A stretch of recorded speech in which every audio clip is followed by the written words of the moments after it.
More than 1 in 5 college students will experience sexual violence. That's according to RAINN, a national anti-sexual violence organization. Some area school officials, law enforcement, and health providers are learning how to help these survivors during a training session at UW-La Crosse this week. News 8's Mal Meyer is in our newsroom now to explain why the training is so important for their work.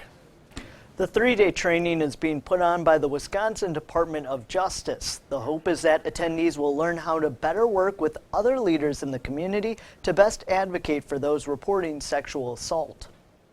Before the #MeToo movement took hold last year, when Amanda Monlock would ask people if they knew a survivor of sexual violence, some would say no. And I say you do, but the people aren't willing to come forward yet. She sees the culture around this changing as more and more people come forward.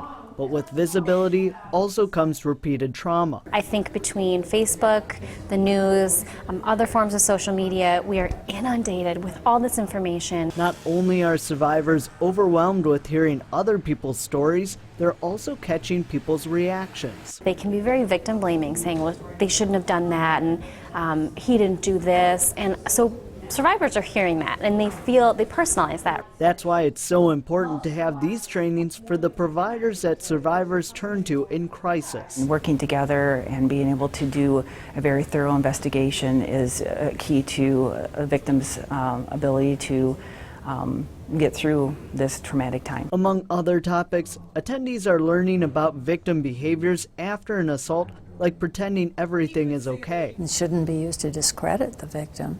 They are, in fact, how most victims respond to sexual assault. And the presenters are sharing the alarming statistics. Overall, 1 to 2% of rapes end up in a successful conviction. But building connections during the training will help advocates communicate to victims what options they could pursue. Whether it's through an investigation in a legal sense, whether it's through the ability to keep them healthy and safe.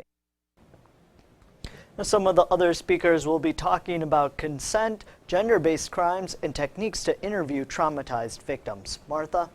Thanks a lot, Mal. And for those who are feeling overwhelmed by your own experience with sexual assault, there are multiple organizations in the Cooley region that do provide services for survivors. People can call 211 for immediate help in a crisis situation.